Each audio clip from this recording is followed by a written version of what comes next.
Bonjour à tous, bonjour frères et sœurs, et heureux de vous retrouver ce matin avec Lucie pour ce temps de prière, surnommé Let's Pray, ça veut dire prions ensemble, et nous allons prendre un temps dans la louange pour nous approcher de Dieu, et nous allons aussi méditer une pensée, et nous allons prendre un temps dans la prière. Alors sans plus tarder, rejoignez-vous à nous. Nous allons prendre ce chant alors que nous sommes sur la recherche vraiment du Saint-Esprit, d'être touché à nouveau, d'être renouvelé à nouveau du Saint-Esprit. Nous allons prendre ce chant qui nous dit « Seigneur, manifeste ta présence ». Nous voulons expérimenter ta puissance. Alléluia.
Ta présence et convainc-moi de ta puissance, revêt-moi de ta sainteté, surprends-moi par ta beauté, manifeste ta présence et convainc-moi de ta puissance, revêt-moi de ta sainteté, surprends-moi par ta majesté. Seigneur, viens ranimer. Seigneur, viens ranimer le feu que tu as mis en nous. Le feu que tu as mis en nous. Toi seul peut tout changer. Viens, Seigneur, nous ouvrir les yeux.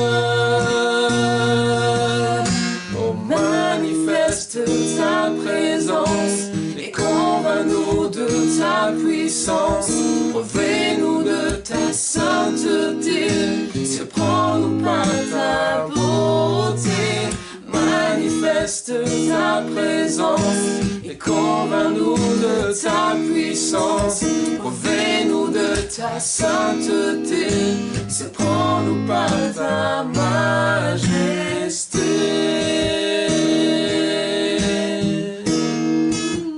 Seigneur,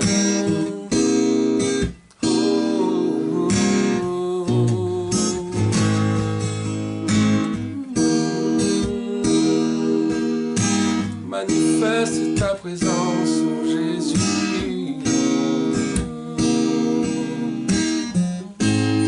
Nous reprenons, manifeste ta présence. Oh, manifeste ta présence et convainc-nous de ta puissance.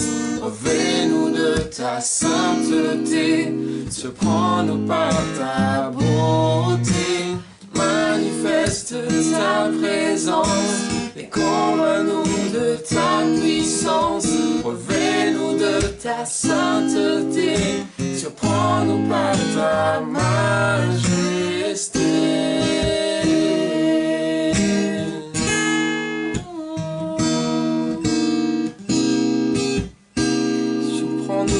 Ta majesté,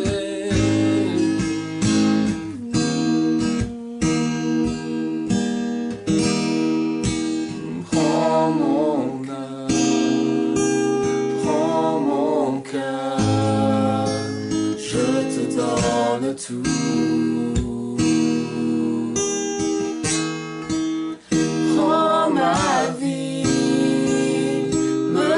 voici, je te donne tout. Prends mon âme, prends mon âme, prends mon cœur, je te donne tout. Prends ma vie, prends ma vie, me voici, je te donne tout.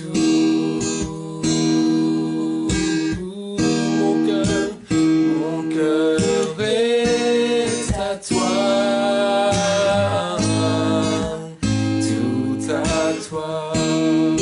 Mon cœur est à toi, mon cœur est à toi,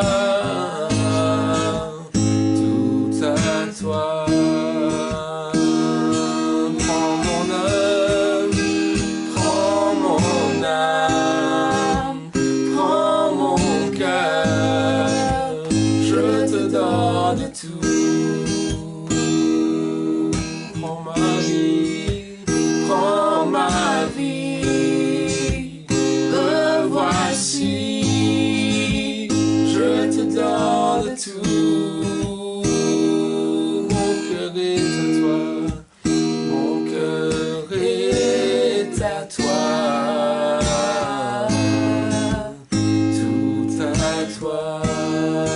Oui, mon cœur est à toi, mon cœur est à toi, tout à toi.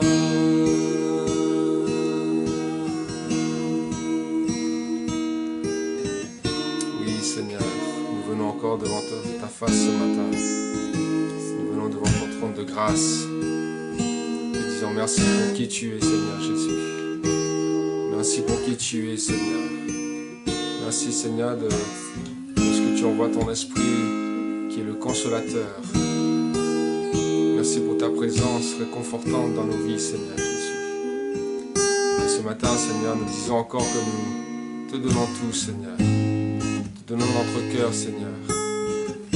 Oui, Seigneur Jésus. Toute notre vie, Seigneur, notre âme, notre corps, afin que tu fasses ton habitation. Oui, Seigneur Jésus, quand tu dis que nous sommes ton temple, le temple de ton esprit.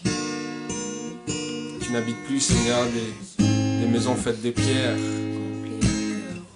Oui, Seigneur Jésus, tu n'es plus intéressé par les bâtiments, Seigneur. Mais Seigneur, tu veux faire de chacun de nous, Seigneur, ton habitation, ta demeure. Alors, Seigneur Jésus, ce matin, nous répandons notre âme devant toi, Seigneur Jésus. Sans toi, nous ne sommes rien. Sans toi, nous ne pouvons rien faire, oh Dieu. Alors, viens encore, Seigneur, nous toucher ce matin.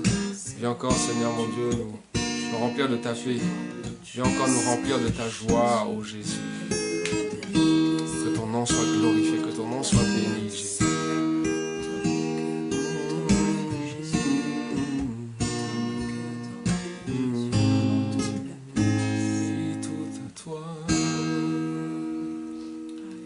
Alléluia, merci Jésus.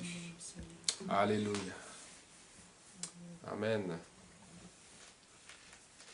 Amen. Je vous invite à qu'on prenne encore ce temps de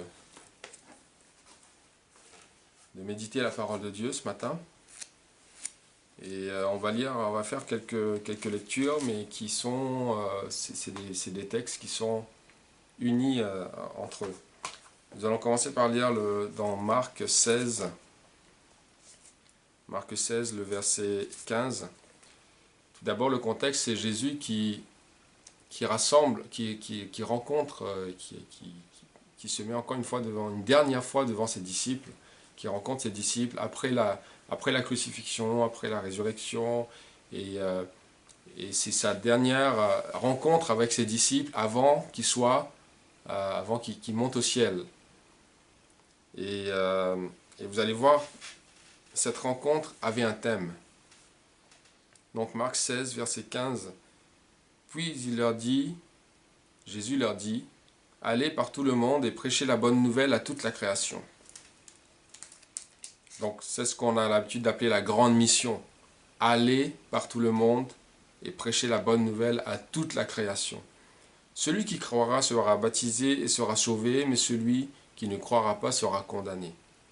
Il dit, voici les miracles qui accompagneront ceux qui auront cru en mon nom.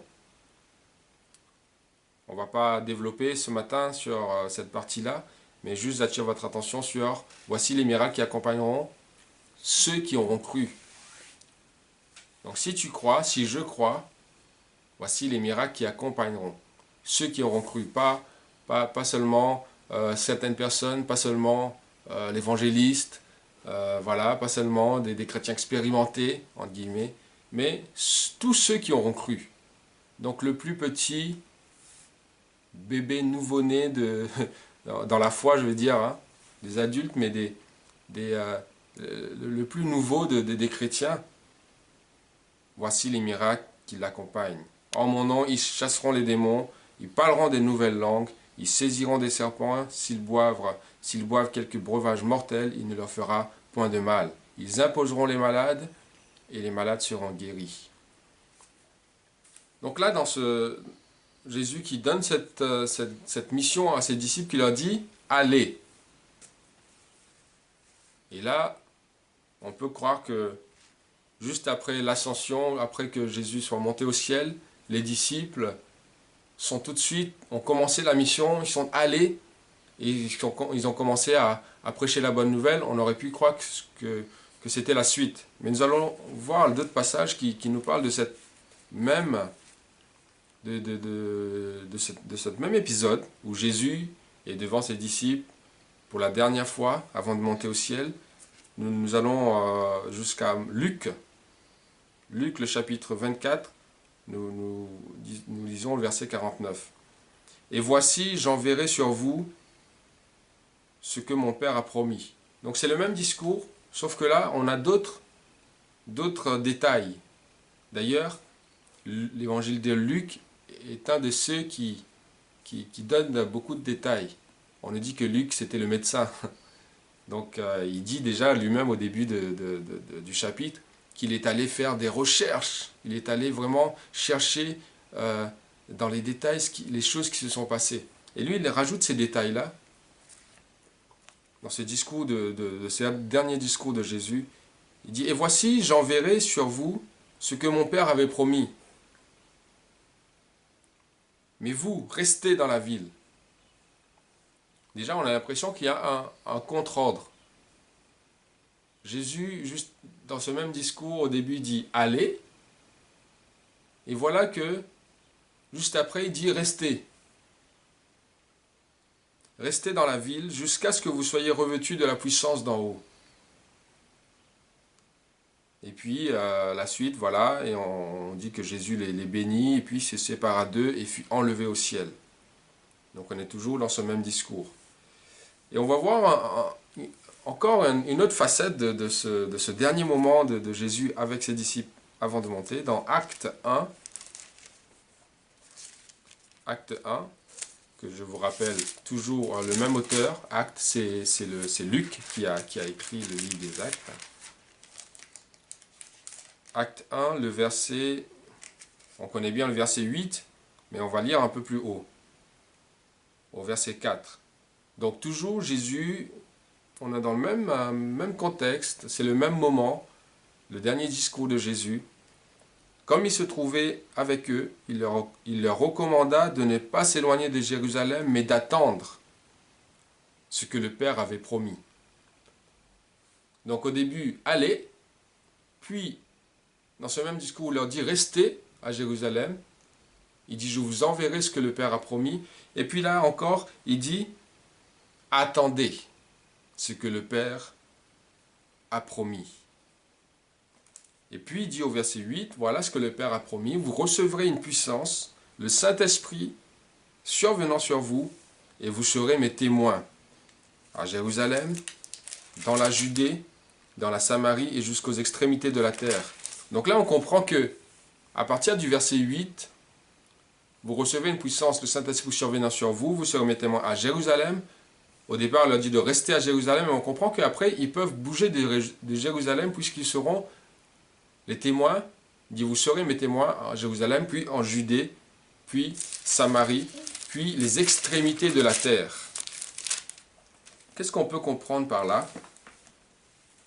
C'est vrai que la grande mission, c'est aller par tout le monde. Et nous ne devons pas rester dans notre petite vie, dans notre petit monde. Voilà, nous sommes chrétiens, nous sommes sauvés, nous avons cru, etc. Et puis voilà, notre petit train de vie. Non. La Bible nous dit, Jésus nous dit dans la mission qu'il nous confie avant de monter au ciel, allez. Mais il rajoute, attendez aussi. Les disciples ne pouvaient pas aller sans attendre. Sans attendre quoi? Le Saint-Esprit. Jusque-là, ils ont cru en Jésus. Ils ont reçu le salut en Jésus-Christ parce que l'œuvre de la croix est déjà passée. Voilà, Jésus a vaincu le péché, a vaincu la mort, il est ressuscité. Et il va leur dire juste après ça, recevez le Saint-Esprit. Donc ils étaient en contact déjà, remis en relation, remis en connexion avec la personne du Saint-Esprit. Mais Jésus va leur dire, avant d'aller prêcher, avant d'aller parler de moi, avant d'aller dire au monde qui je suis, il dit, vous devez attendre. Donc ils ont été en contact avec la personne du Saint-Esprit. Maintenant, Jésus veut qu'ils soient en connexion maintenant avec la puissance du Saint-Esprit. Amen. Il dit, et pourtant, les disciples, là, Pierre, Jean et tous les autres, Matthieu, ils étaient les mieux placés pour parler de Jésus. Ils connaissaient bien Jésus. Pendant 3 ans et demi, ils étaient avec lui. C'est eux qui ont vu Jésus marcher sur l'eau, faire des miracles, guérir des malades. Et ils ont vu toutes ces œuvres de Jésus-Christ pendant qu'il était avec eux. Ils le connaissaient mieux, c'était son cercle intime. Ils allaient prier avec Jésus. Ils connaissaient Jésus. Mais pourtant, Jésus va dire, attendez. Vous ne pouvez pas aller parler de moi tant que vous n'avez pas la capacité de prouver ce que vous êtes en train de dire. Quelque sorte, Jésus dit, juste les paroles, juste vos discours, cela ne suffiront point. Cela ne suffiront point à convaincre. Il dit, je vais accompagner votre parole par la personne qui est l'auteur de cette parole et qui va accomplir cette parole. Le Saint-Esprit, parce que c'est lui qui convainc. C'est lui qui convainc de péché, de justice, de jugement. Tu auras beau dire à quelqu'un que voilà, ça c'est péché, et ça voilà la justice de Dieu, et voilà comment tu auras beau dire ces choses, ça peut ne paraître que comme faire la morale à des gens, mais ce n'est pas ce que Jésus veut. Il dit que c'est l'Esprit de Dieu qui va convaincre. Et quand nous allons prêcher que Jésus guérit, c'est l'Esprit de Dieu qui va venir accomplir cela. Il dit, vous imposerez les mains aux malades et les malades seront guéris.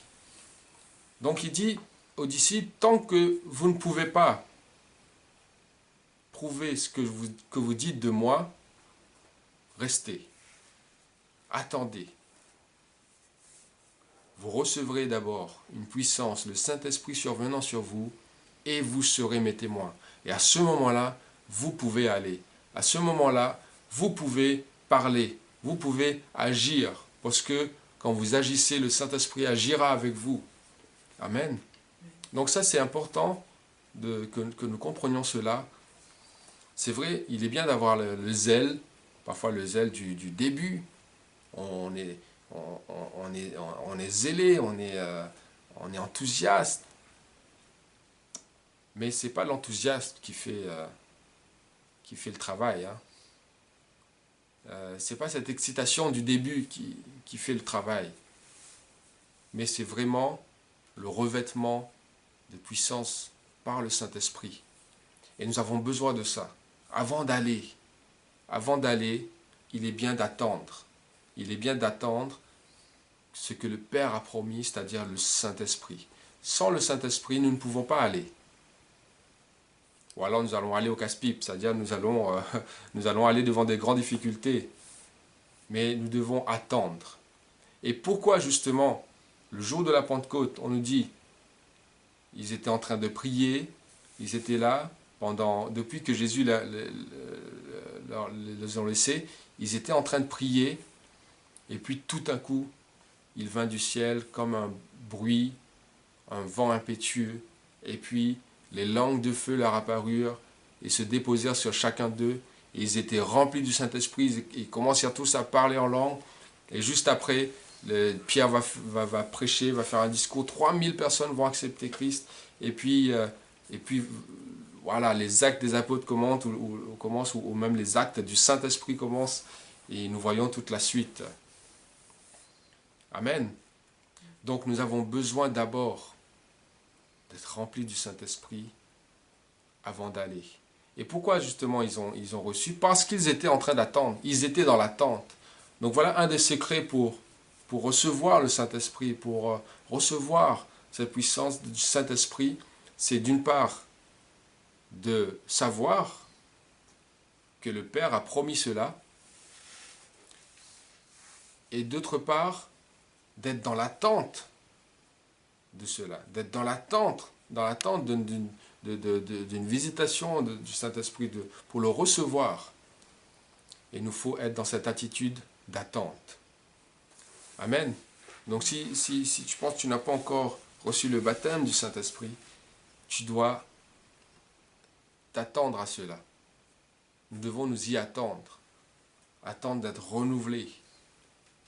Nous sommes dans cet état d'attente, et c'est pour cela que les disciples, les 120 qui étaient là dans la chambre haute, qui priaient, ils étaient dans l'attente depuis, je ne sais pas moi, une dizaine de jours que Jésus est parti, et voilà, ils reçoivent le Saint-Esprit, et après ils peuvent aller et accomplir la mission que Dieu leur a donnée. Alléluia. Nous allons ensemble prier, afin que Dieu nous révèle, nous donne cette promesse qu'il a faite. C'est une promesse que Dieu a faite. Il donne librement. C'est un don, c'est un cadeau que Dieu nous fait. Jésus dit, il est avantageux que je m'en aille, afin de vous envoyer le Saint-Esprit. Alléluia. Merci Seigneur Dieu, que ton nom soit béni. Oh Seigneur Jésus, nous te glorifions, nous te bénissons. Nous sommes là devant toi ce matin, Seigneur. Merci pour ta parole. Merci Seigneur mon Dieu pour ta parole qui nous rappelle cela. Qui nous rappelle Seigneur la mission que tu nous as donnée Seigneur, c'est d'aller. Oui Seigneur, de se mêler au monde. Oui Seigneur, de ne pas rester juste dans notre cercle, mais de se mêler au monde Seigneur. Parce que ce monde a des besoins.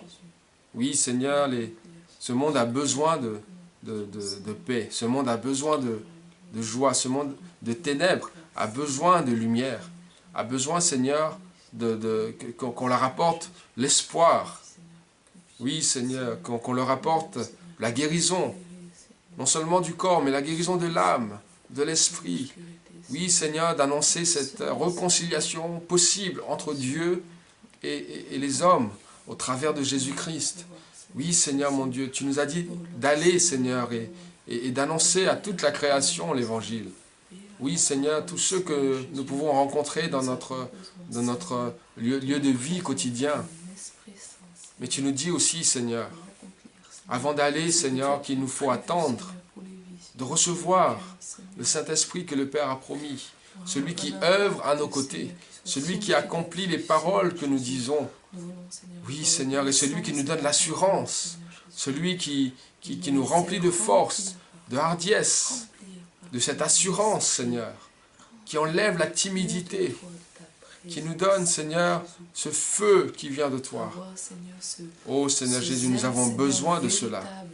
Oui Seigneur, nous ne voulons pas aller avec un zèle humain, nous ne voulons pas aller avec juste un enthousiasme, juste de l'excitation. Non Seigneur, nous voulons véritablement être remplis de ton esprit. être revêtus de cette puissance qui survient sur nous comme tu le promets, Seigneur. Oui, Seigneur, afin que nos paroles, afin que nos actes, nos attitudes, tout soit conduit, inspiré par ton esprit, et que cela touche vraiment les cœurs, et que vraiment, Seigneur, les cœurs qui reçoivent ces paroles puissent vraiment être convaincus des péchés, des justices, des jugements, convaincus, Seigneur, que tu es celui, ô Jésus, que Dieu a envoyé dans ce monde, afin que nous soyons réconciliés avec Dieu. Oui, Seigneur Jésus, merci. Oh Seigneur, tu dis, voici ce qui doivent accompagner, les miracles qui doivent accompagner ceux qui auront cru. Oui, Seigneur mon Dieu, que tu nous donnes ce courage, cette audace, cette assurance, même d'imposer les mains aux malades, que les malades soient guéris. Oui, Seigneur mon Dieu. Merci, Seigneur mon Dieu, pour tout cela, pour cette promesse que tu nous as donnée. Et nous voulons ce matin, Seigneur, avec nos frères et sœurs, être dans cette attente, Seigneur. Oui, Seigneur, de recevoir la puissance que tu as donnée, de recevoir, Seigneur, oui, Seigneur, d'être plongé dans cette dimension miraculeuse du Saint-Esprit. Alléluia. Oui, Seigneur Jésus, ceux qui n'ont pas encore expérimenté cela, je te prie de les visiter, de les toucher, Seigneur. Oui, Seigneur mon Dieu, que là où ils sont, oui, Seigneur, ils soient dans cette attente et dans cette soif de recevoir la puissance du Saint-Esprit. Oui, Seigneur, et ceux qui l'ont déjà reçu, que nous soyons encore renouvelés, Seigneur, plongés à nouveau, Seigneur. Oui, Seigneur, dans la dimension de ton esprit, Seigneur. Oui, Seigneur, plongés dans ce bain du Saint-Esprit encore une fois. Oh, alléluia. Parce que, Seigneur Jésus, nous avons besoin de toi. Nous ne pouvons pas y aller seuls. Mais tu nous dis, Seigneur, que tu seras avec nous tous les jours jusqu'à la fin du monde. Et c'est par ton esprit, Seigneur, que tu es avec nous. Alléluia. Merci, Père, pour tout ce que tu es, pour tout ce que tu fais. Merci pour l'accomplissement de ces promesses dans la vie de mes bien-aimés. Oh, alléluia. Parce que tu as dit que si Jean baptise d'eau, toi tu baptises de feu et d'esprit. Oui, Seigneur Jésus, alors que ceux qui sont déjà baptisés dans l'eau, Seigneur, maintenant tu peux les baptiser de ton esprit. Et même avant cela, Seigneur, tu peux les toucher et remplir du Saint-Esprit ceux qui s'approchent de toi et qui ont soif et qui te demandent cela. Alléluia. Merci Jésus, que ton nom soit glorifié, que ton nom soit béni. Alléluia Jésus. Que vraiment, Seigneur, ta parole soit une parole efficace dans nos bouches. Une parole efficace, Seigneur mon Dieu. Oh Seigneur Jésus, ta parole, c'est l'épée de l'Esprit. Oui, Seigneur, qui accomplit les choses, qui sépare moi les jointures, qui sépare l'âme et l'esprit. Oui, Seigneur, qui perce toutes choses, qui sonde toutes choses. Alléluia. Merci Jésus. Oh Seigneur, et que ton esprit nous aide à prier, Seigneur, nous aide à prier c'est ce qu'il faut, Seigneur Jésus, parce que l'Esprit de Dieu sonde toutes choses, l'Esprit de Dieu sonde le cœur de Dieu, et que ton Esprit, Seigneur, nous fasse connaître ton cœur, ce qu'il y a dans ton cœur, Seigneur Jésus. Nous voulons prier selon ta volonté, non pas selon nos propres convoitises, non pas selon nos propres désirs, mais nous voulons prier selon ta volonté. Oui, Seigneur Jésus, nous te prions pour ce pays, prions pour la France, prions pour ce pays, la France. C'est un des pays les plus durs, on va dire les plus rebelles, ils sont incrédules, voilà, on réfléchit beaucoup et on rejette beaucoup de choses, etc. C'est bien de réfléchir, mais que cette réflexion soit accompagnée de la vérité de la parole de Dieu. Seigneur, nous te prions pour ce pays, pour la France. Oui, Seigneur Jésus, tu vois ce pays qui est dans des grandes difficultés.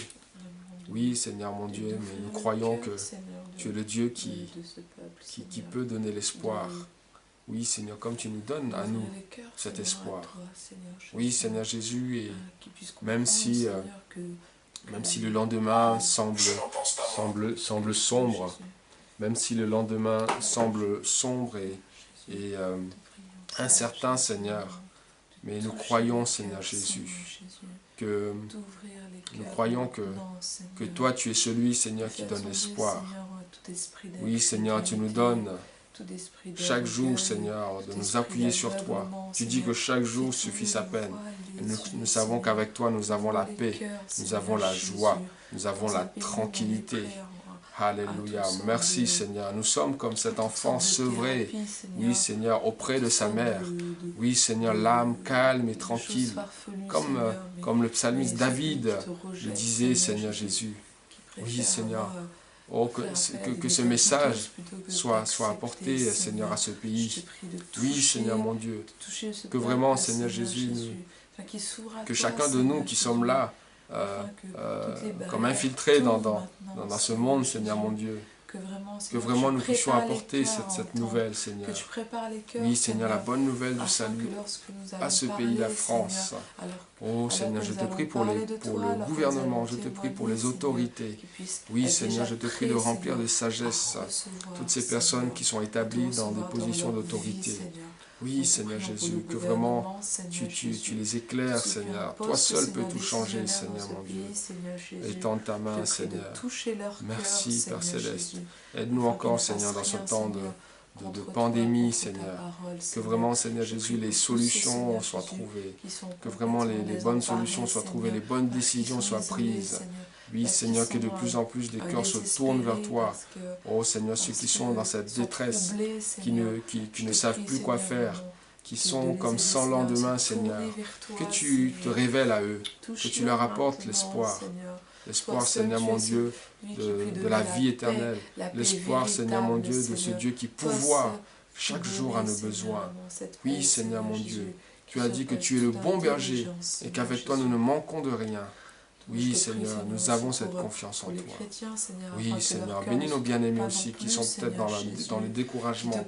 Tu puisses les relever, Seigneur. Alléluia. Oui, Jésus, ton nom soit glorifié. Que ton nom soit béni, Seigneur. Tu puisses les toucher, Seigneur, Alléluia. les restaurer, les renouveler, les encourager, Seigneur Jésus. Merci, Seigneur. Et leur donner l'assurance que tu es avec nous, que tu es avec eux, Seigneur Jésus. Oui, que tu nous accompagnes, que tu ne nous laisses pas tomber, Jésus. Seigneur, en ces temps de difficulté, Seigneur Jésus. Alléluia. Que tu es toujours là, Seigneur. Prêt à nous écouter, prêt à nous soutenir, Seigneur, que tu es toujours là, Seigneur, et que tu as même la solution, que tu as même l'issue, Seigneur, à nos difficultés, Seigneur Jésus. Là où nos yeux ne voient pas la fin du problème, Seigneur, tu vois bien au-delà, Seigneur, et tu connais toutes choses, Seigneur. Tout est entre tes mains, Seigneur. Nous savons que tu es là, Seigneur, et que nous n'avons pas à nous agiter, Seigneur, savoir de quoi ce que nous allons manger, Seigneur, où est-ce que nous allons dormir, Seigneur, de quoi sera fait notre lendemain, Seigneur, car nous savons, Seigneur, que tu es là, avec nous. Nous plaçons notre confiance en toi, Seigneur Jésus. Oui, Jésus. Merci, Seigneur Jésus. Prions pour cette journée encore. Seigneur, je te remets cette journée, Seigneur, tous nos bien-aimés, nos frères et sœurs, chacun dans leur activité, Seigneur. Oui, Seigneur, ceux qui sont peut-être à la maison, ceux qui sont au travail, les jeunes qui sont peut-être dans leur lieu de travail, du stage, etc. Oui, Seigneur, je te prie de nous accompagner. Oui, Seigneur, de marcher devant nous, de nous précéder. Tu connais d'avance, Seigneur, toutes les épreuves qui peuvent se trouver sur nos routes en cette journée. Nous te demandons de nous donner l'équipement nécessaire, la force nécessaire, le courage nécessaire pour surmonter tout cela. Oui, Seigneur, pour être plus fort que la tempête, pour marcher, Seigneur, dans la tempête, sur la tempête, et d'en sortir, Seigneur, d'être plus que vainqueur. Je te prie, Seigneur mon Dieu, de nous accompagner, donne-nous la sagesse dans toutes les décisions que nous devons prendre aujourd'hui. Accorde-nous ta grâce. Oui, Seigneur, que ta lumière brille, Seigneur, dans nos vies. Merci, Père, que ton nom soit glorifié. Nous t'avons ainsi prié dans le nom de Jésus-Christ. Merci, Seigneur. Amen. Voilà, Amen. Et voilà, sur ce, nous vous souhaitons une bonne journée et restez connectés à Christ, restez dans cette communion avec le Saint-Esprit. Je vous dis donc à bientôt. Que Dieu vous bénisse.